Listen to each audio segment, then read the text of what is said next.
देश एवं राज्य सरकारों की जन विरोधी, श्रमिक विरोधी, देश विरोधी और कॉर्पोरेट परस नीतियों के खिलाफ मेडिकल और सेल्स रिप्रेजेंटेटिव की एक दिवसीय अखिल भारतीय हड़ताल आज 20 दिसंबर को संपूर्ण भारत के साथ साथ छिंदवाड़ा में सफल रही। तदाशय की जानकारी देते हुए Madhya Pradesh medical and sales representative union की छिंदवाड़ा इकाई के सचिव कामरेड आशीष जैन ने बताया कि दवा प्रतिनिधियों के लिए बनाए गए सेल्स प्रमोशन एम्प्लॉयज एक्ट जो कि 1976 से लागू है, इसका पूर्ण रूपेण पालन नहीं किया जा रहा है और इस एक्ट को लागू करने वाले सेल्स प्रमोशन कर्मियों के लिए वैधानिक कार्रवाई कार्य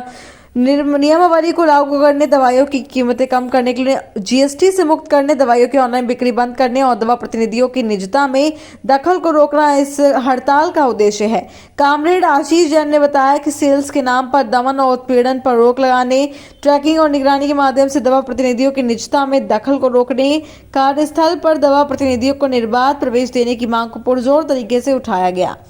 राज्य सरकार से मांग की गई है कि कार्य के 8 घंटे निर्धारित करने, सेल्स प्रमोशन कर्मियों को न्यूनतम वेतन 26,000 रुपये करने, दवा प्रतिनिधियों को कर्मकार या वर्कमैन की श्रेणी में शामिल करने हेतु हड़ताल में आह्वान किया गया। छिंदवाड़ा से जफर अली की रिपोर्ट। शुरू करें भाई। आज 20 दिसंबर 2023 को हमारे अखिल भारतीय संगठन FMRAI federation of medical and sales representative association of India के आह्वान पर पूरे देश में मेडिकल और सेल्स रिप्रेजेंटेटिव हड़ताल पर है और उसी तारतम्य में छिंदवाड़ा में मध्य प्रदेश जो हमारा राज्य संगठन है, Madhya Pradesh medical and sales representative union MP मैसारियों की छिंदवाड़ा इकाई के सभी मेडिकल रिप्रेजेंटेटिव और सेल्स रिप्रेजेंटेटिव साथी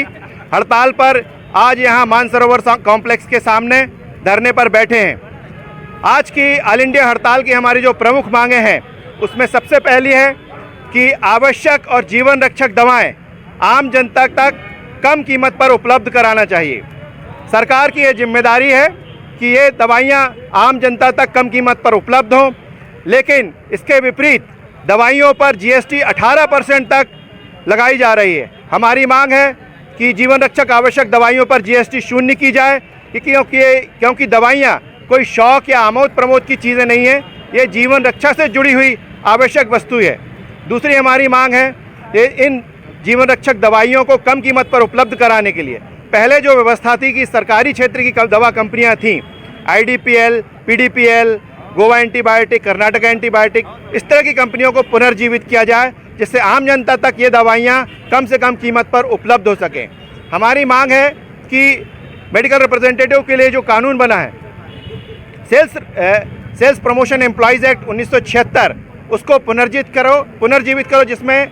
सेवा शर्तें डिफाइन की गई हैं। साथ ही साथ मेडिकल रिप्रेजेंटेटिव को इंडस्ट्रियल डिस्प्यूट एक्ट के सेक्शन 2S के ID एक्ट के 2S में अमेंडमेंट करके वर्कमैन का दर्जा दिया जाए, जिससे उसको कानूनी अधिकार का हक मिल सके।